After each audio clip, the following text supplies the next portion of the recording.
Welcome everyone for this one-day conference, The Art of Leadership, which we're delighted to be hosting here at Birmingham Hippodrome. I'm Fiona Allen, Artistic Director and Chief Executive here. We all know that this is a hugely challenging period for our sector, regionally and nationally, but it's also an extraordinary time with some really significant achievements that are being delivered by people who are in this room.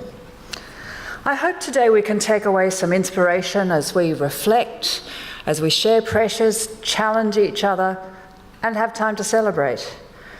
Now, although Birmingham Hippodrome is not directly subsidised, we're very proud of the part that we play in the cultural life of this region.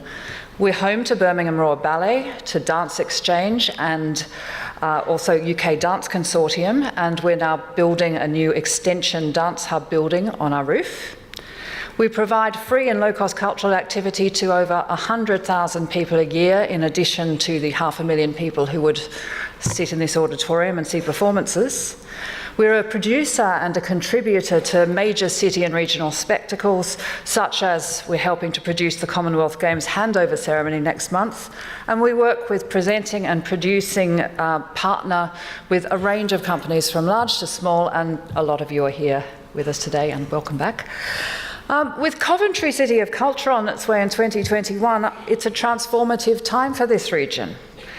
I look forward today to opening up the debate about how we can all ensure that the arts continue to be at the heart of transformative change across the country. Hello everybody, I'm Peter Knott. I'm the Area Director of the Arts Council here in the Midlands, so it's a real pleasure to have you here today, and many thanks for travelling.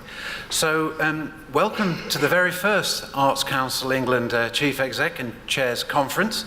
I'll be hosting the day alongside Fiona. But the question is, why host a Chief Exec and Chairs Conference at all?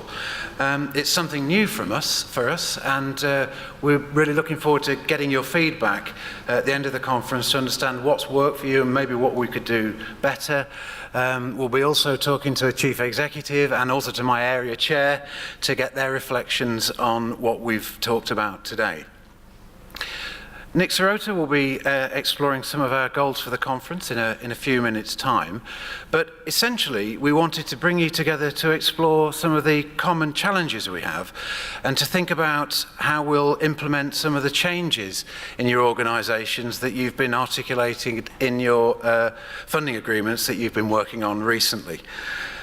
We also wanted to bring chairs into a culture-wide discussion, since it's often harder for you to connect across the sector and perhaps beyond the area in which you work in.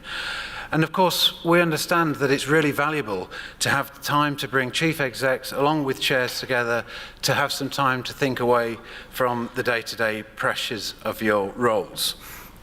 We've focused the day into a number of themes: innovation and enterprise, diversity, civic engagement, and social relevance. And we'll explore how, through the executive leadership and governance of your organisations, we can all enable development in these areas. So, as a development agency, we take our role to support the growth of resilience, skills and capacity really seriously. And we see this conference as a fundamental part of that development agenda. We hope you'll find the practical ideas, inspiring peers, and offers of support throughout the day.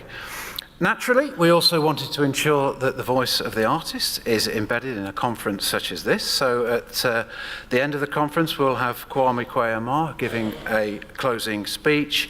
And in a few moments, we'll hear from the poet Kate Fox. But before that, I would like to welcome to the stage Michael Ellis, the Minister for Arts, Heritage and Tourism.